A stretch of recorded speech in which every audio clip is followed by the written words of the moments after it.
Immunity क्या है, immunity क्यों कमज़ोर हो गई है और इम्यूनिटी को कैसे बढ़ाया जाए, इन टॉपिक्स पे आज डिस्कशन करने के लिए मैं आपका दोस्त डॉक्टर शिव प्रकाश सिंह संभव आयुर्वेद के इस प्रोग्राम में आपका स्वागत करता हूं। अक्सर हम देखते हैं कि कुछ लोग बहुत जल्दी बीमार पड़ते हैं, कुछ दिन के लिए वो ठीक ठाक रहते हैं, फिर देखा जाता है कि धीरे धीरे वो बीमार पड़ जाते हैं। ऐसा क्यों होता है?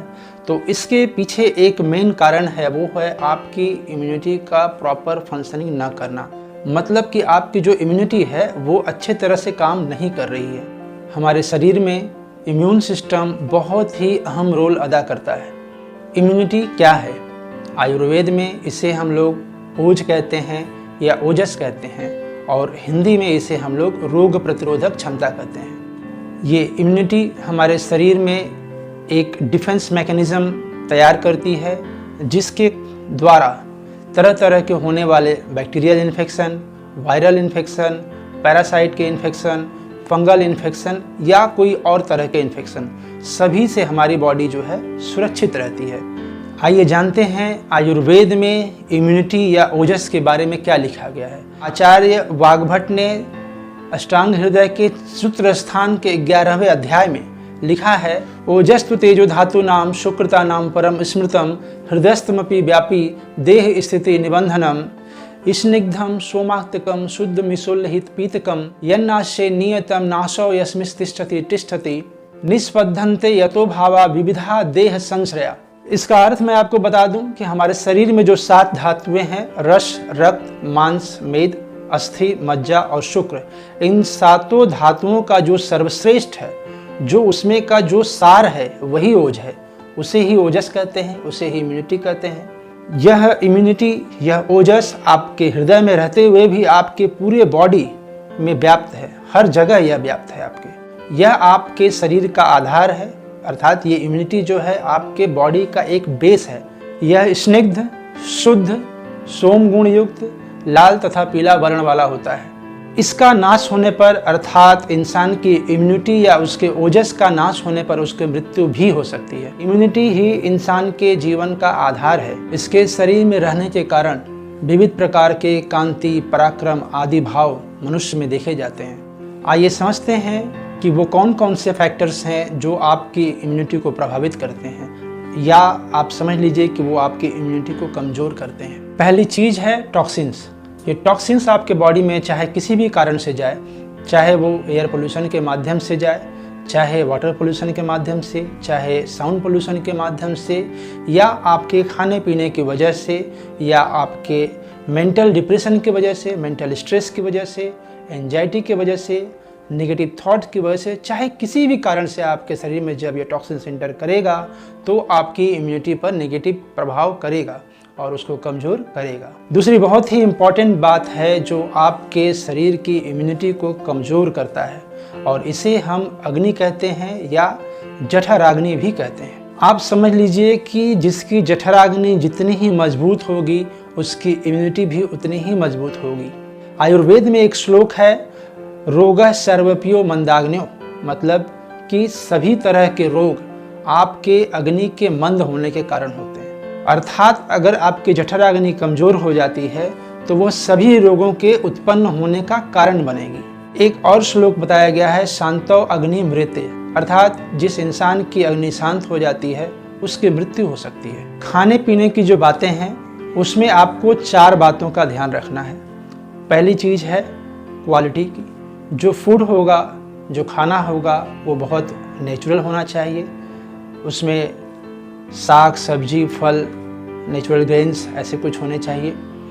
ख़ास करके आपको फास्ट फूड, जंक फूड, इन सब चीज़ों को अवॉइड करना बहुत ज़रूरी है। दूसरी बात है खाने की जो क्वांटिटी है वो बहुत ही लिमिटेड होना चाहिए। बहुत ज़्यादा परिमाण में खाना खाना शरीर के लिए अच्छा नहीं है।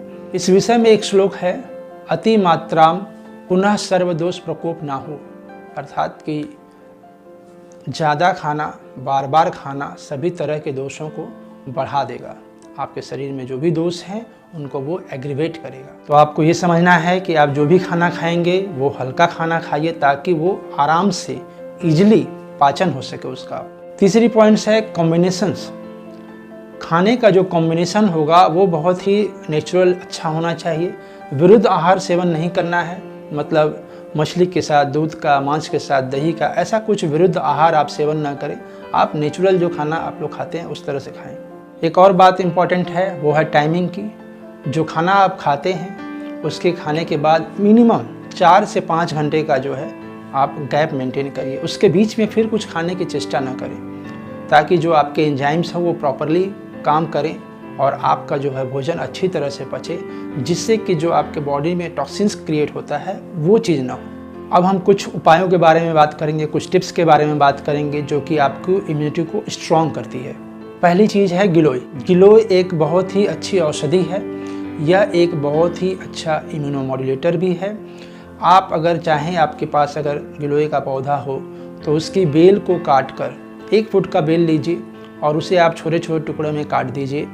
रात को आप 4 कप पानी में भिगा कर रखिए और सुबह उसे गर्म करके, उबाल करके 1 कप पानी जब शेष रह जाए उसको छान लीजिए। फिर उसमें इच्छा अनुसार शहद मिला लीजिए या गुड़ मिला लीजिए और इस ड्रिंक को आप रोज़ाना सेवन करें। देखेंगे कि आपकी इम्यूनिटी धीरे धीरे काफ़ी स्ट्रॉन्ग होती जाएगी। दूसरी इम्पॉर्टेंट एक औषधि और है, उसका नाम है अश्वगंधा। आप लोग सभी लोग जानते भी होंगे।